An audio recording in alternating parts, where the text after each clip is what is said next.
भगवद्गीता। ओम श्री परमात्मने नमः। अथ पंचमोऽध्यायः कर्म संन्यास योगः। अर्जुन उवाच संन्यासं कर्मणां कृष्ण पुनर्योगं च संससि यच्छ्रेययेतयोरेकं तन्मे ब्रूहि सुनिश्चितम्। श्रीभगवानुवाच संन्यासं कर्मयोगश्च निःश्रेयसकलावुभौ तयोस्तु कर्म संन्यासात् कर्मयोगो विशिष्यते। नेयः स नित्यसंन्यासी यो न द्वेष्टि न काङ्क्षति निर्द्वन्द्वो हि महाबाहो सुखं बन्धात् प्रमुच्यते। साङ्ख्ययोगो पृथक् बालाः प्रवदन्ति न पण्डिताः एकमप्यास्थितं सम्यक् उभयोर्विन्दते बलम्। यज्ञान्तै प्राप्यते स्थानं तद्योगैरपि गम्यते। एकं साङ्ख्यं च योगं च यत् पश्यति स पश्यति। संन्यासस्तु महाबाहो दुःखमातुमयोगतः। योगयुक्तो मुनिर्ब्रह्म न चिरेणाधिगच्छति। योगयुक्तो विशुद्धात्मा विजितात्मा जितेन्द्रियः। सर्वभूतात्मा पूर्वन्नपि न लिप्यते।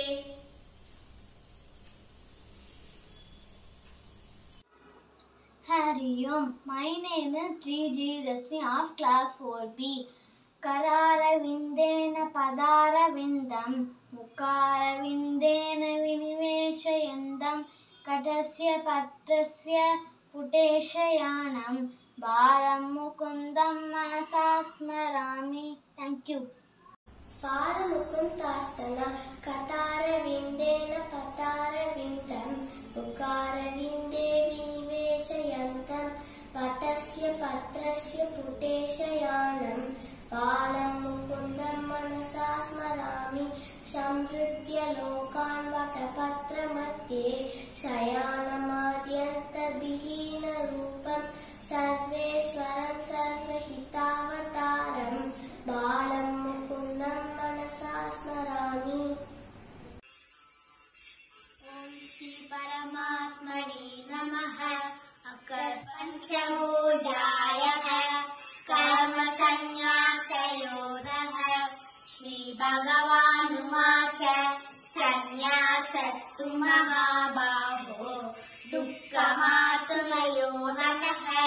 योगयुक्तो मुनिर्ब्रह्म न चिरेणाधिगच्छति।